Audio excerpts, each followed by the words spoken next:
Alright, how to play tic-tac-toe, lesson 2. If you watched lesson 1, you learned how to not play tic-tac-toe. Now, how to win tic-tac-toe, we're going to begin by developing a strategy. Alright, so suppose you're playing against me. If I go first as X, and if you go over here as O, the first thing I'm going to tell you is you just lost the game. Flat out, you just lost. If you don't believe me, we can prove it. So, what happens is this move is just terrible. And the reason why is because it's not a defensible move whatsoever. What makes it not defensible is the fact that I can move you where I want you to. For example, if I move in this corner here, the top left corner, then you have to move right here in between, in that central position. You have to block me, otherwise I win. Okay? So I just force you to do something.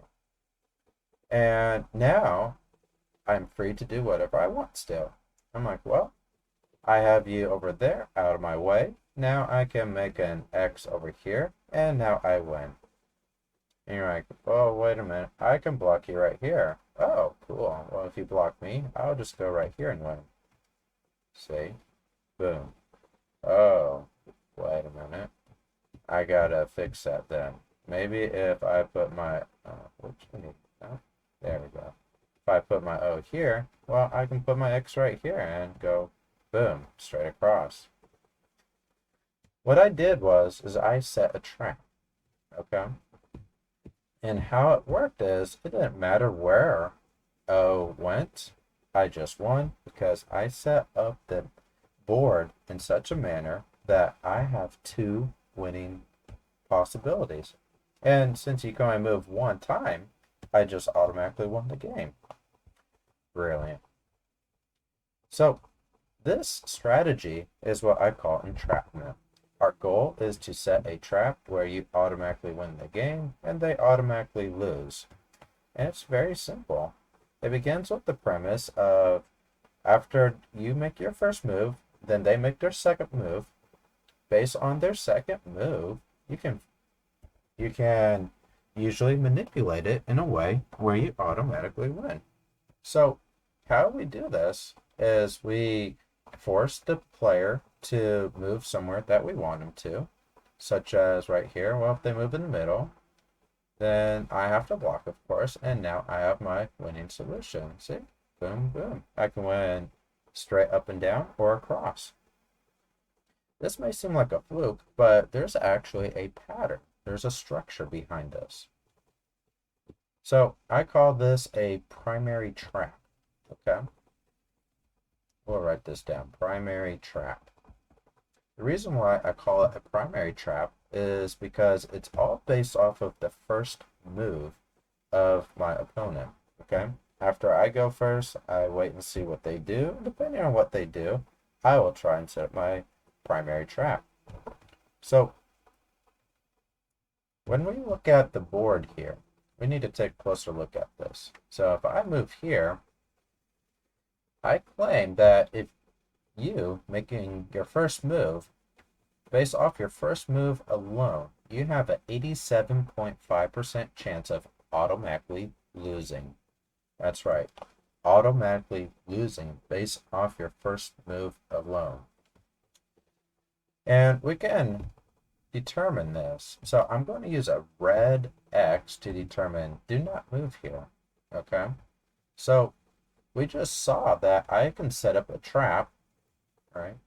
I can set up a trap right up here in such a manner where I automatically win the game if you make your first move right here. Maybe I should make an O instead. So if you make your first move right here, you just lost the game. I just won the game because I can set up my primary trap in this manner. Now, we need to think about the orientation of this board for a moment because it doesn't matter if you make your first move in this corner or in this corner. The game is going to play out the exact same because of the symmetry of the tic-tac-toe board. Symmetry is important to think about with tic-tac-toe. Okay?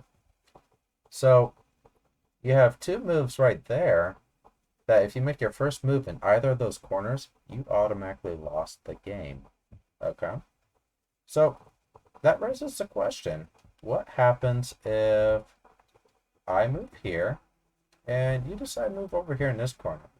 We now know that those two corners are bad, so maybe this one. Well, it's still not defensible because I can make my second move here. In fact, we'll go ahead and start counting. Here's my second move. Maybe we'll use a different color. How about blue for this person? Okay, we'll use blue. So this is their first move.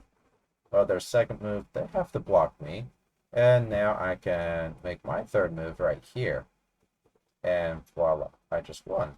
See? Boom, boom. So notice this. So assuming black goes first, black makes their first move in the corner. We said blue, who's going second, they make their move in the opposite corner. Well, black moves here. That forces blue to block. And now black is free to set up the winning solution, either straight down or across. So in other words, if I make my move right here first, this is a no-no, this is a no-no, this is a no-no. Don't move in those spots. Bad, bad, bad. And we can continue analyzing this, okay? I think I use O's a moment. Well, for sake of consistency, we should make those O's again. So that's a bad first move, bad first move, bad first move.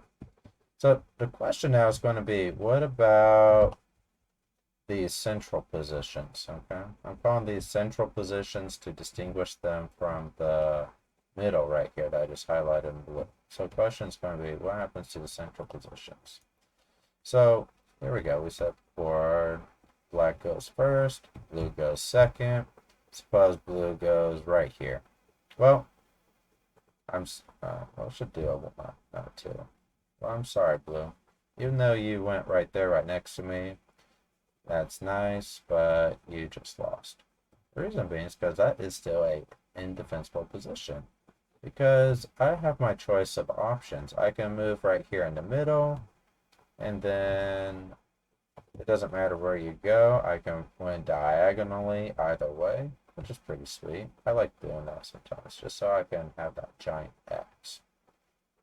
And I can set it up another way. Okay. I can go 2. I did that backwards. It should be a 1 here. So 1, 2. I could also just go 3 over here for black. So now I win like so. Boom, across and diagonal. Now, if we keep in mind symmetry again, that means for your first move as O, you cannot move in either of these central positions, okay? You cannot move here or here. So to summarize now, you cannot move in the corners or the two central positions right next to where I moved in the corner on my first move. And we can continue. Okay. So the question now is the remaining two central positions, and if we show that those are still problematic, then we've eliminated every single position except the middle. So let's suppose, so black moves first, blue moves second. Let's say blue moves right here. Well, I'm sorry, blue, but you still did not move somewhere defensible because I can manipulate you to where I want you to be.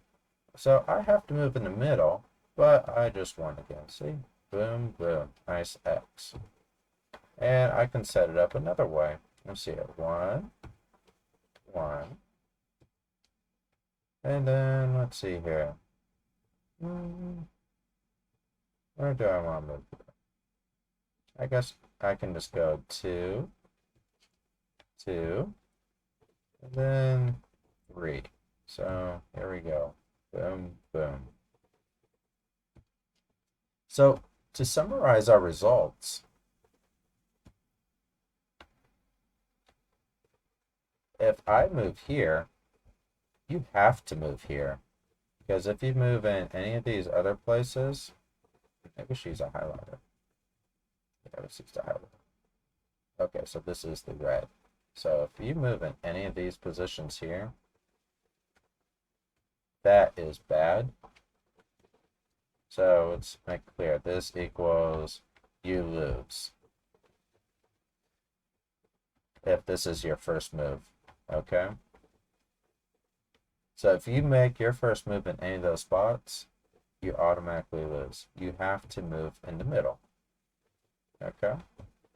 And so with that in mind, you see what my basic strategy is, okay?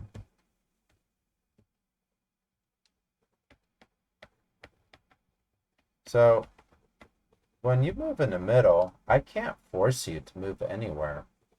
The middle is the defensive place you have to move, okay? If you move in any of those other red highlighted areas, I can force you to move wherever I want, and then I can set up a trap where you cannot escape from it. And this is why I have an 87.5% chance of winning based off my first move. Because there are 8 possible places you can move, and 7 are bad. So 7 divided by 8 gives you, and if you multiply it by 100, well, that's 0.875. So that tells you 87.5% chance of losing based off your first move alone. That's, of course, if you're playing against me. If you're playing against someone else, well, who knows what the odds are, because you don't know what they know. And it takes a few games to find out what they know. Alright, so we're going to wrap up this video because we've gone on for a while now. To recap,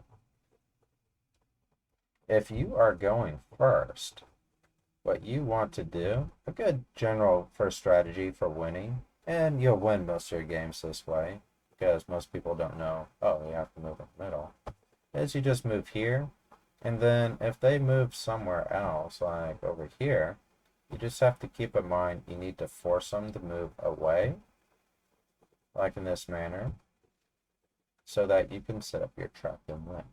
Okay? So your goal, your first step is you move in a corner. Second step, move somewhere where you force them to move, but it allows you for your third step to set up the double possible winning solution. Okay? And with that, we are going to conclude this video.